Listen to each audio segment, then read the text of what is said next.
The screen remains black for a few seconds, as the sound of heavy rain hitting a window fills the air. A soft, young voice whispers a single question, "Are you still there?" A massive, rhythmic thumping sound follows the sound of a large tail hitting a wooden floor. This is not just a story about a girl who lost her sight. It is about a girl who found a different way to see the world through the heart of a creature everyone feared. The opening scene captures a tense moment where a large Doberman stands frozen in a kitchen, his ears pinned back, staring at a silent killer that the girl cannot perceive. The clock ticks, and the narrator explains that in exactly 3 seconds, this misunderstood animal would make a choice that would change their lives forever. It forces the viewer to wonder, why was this specific dog in a shelter?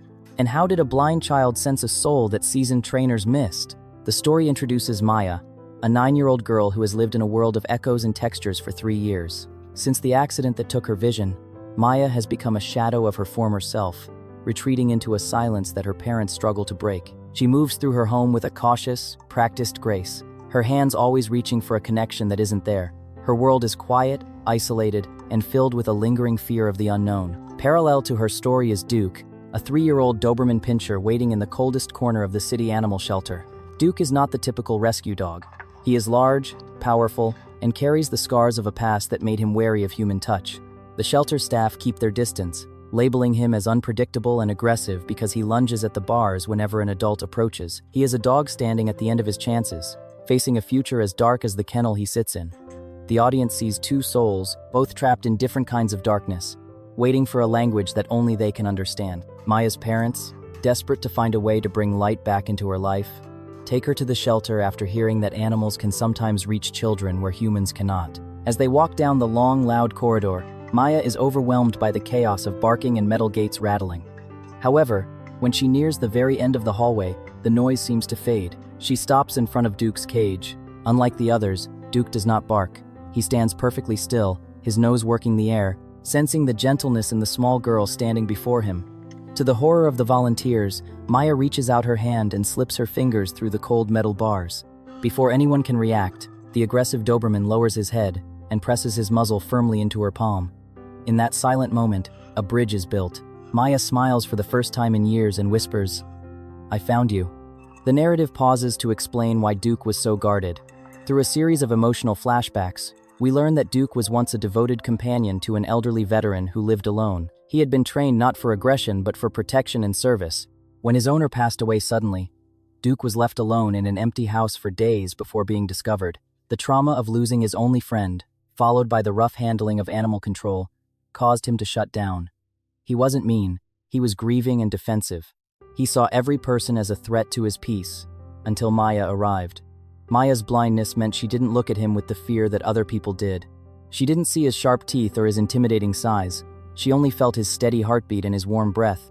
This section adds depth by showing that Duke's aggression was actually a shield for a broken heart, paralleling Maya's own emotional withdrawal from the world after her accident. After the adoption, the story follows the slow, beautiful process of 2 souls learning to trust again. The first few weeks at home are quiet and filled with small victories. Duke follows Maya from room to room, his paws clicking softly on the wooden floors, acting as a living anchor for her. Maya begins to speak more, describing her day to Duke as they sit together in the garden. She learns to brush his fur, and he learns to rest his heavy head on her lap whenever she feels anxious. There is a specific scene where they practice walking in the park. Duke moves with incredible patience, adjusting his pace to match Maya's cautious steps. He becomes her eyes, nudging her away from low-hanging branches or uneven pavement before she even realizes they are there. This phase of the story emphasizes that healing is not a sudden miracle but a series of ordinary, daily choices to be present for someone else. The bond deepens until they are inseparable, a pair that functions as one single unit of love and protection. Maya's parents watch from the window, tears in their eyes, realizing that the dog they feared would be a danger has become their daughter's greatest savior. The tension peaks on a quiet afternoon while Maya's parents are briefly out in the backyard. Maya is in the kitchen reaching for a glass of water when a heavy shelf above her, weakened by an old structural leak, begins to groan. She cannot see the wood splintering or the heavy ceramic jars tilting toward her head. Duke, lying by the door, hears the microscopic sound of the wood snapping. In 3 seconds, the shelf gives way. Duke launches himself across the room with a power and speed he usually hides. He doesn't just bark. He physically throws his 80-pound body into Maya. shoving her away from the counter just as the heavy shelf crashes down exactly where she had been standing. The sound is deafening. Maya's parents rush inside to find the kitchen in ruins and Maya on the floor, shaken but completely unhurt. Duke is standing over her, his body braced, shielding her from the debris.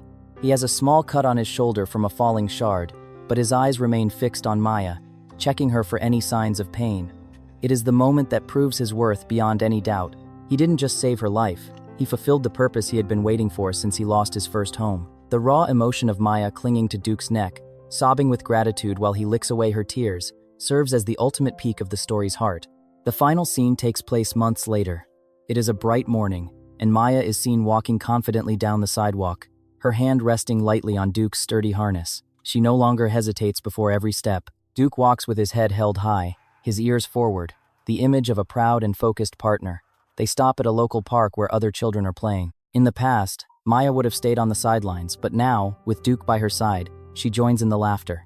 The narrator reflects on the fact that sometimes the world labels us as broken when we are simply waiting for the right person to see our value. The story closes with a close-up of Maya's face, full of peace, and Duke's calm, intelligent eyes.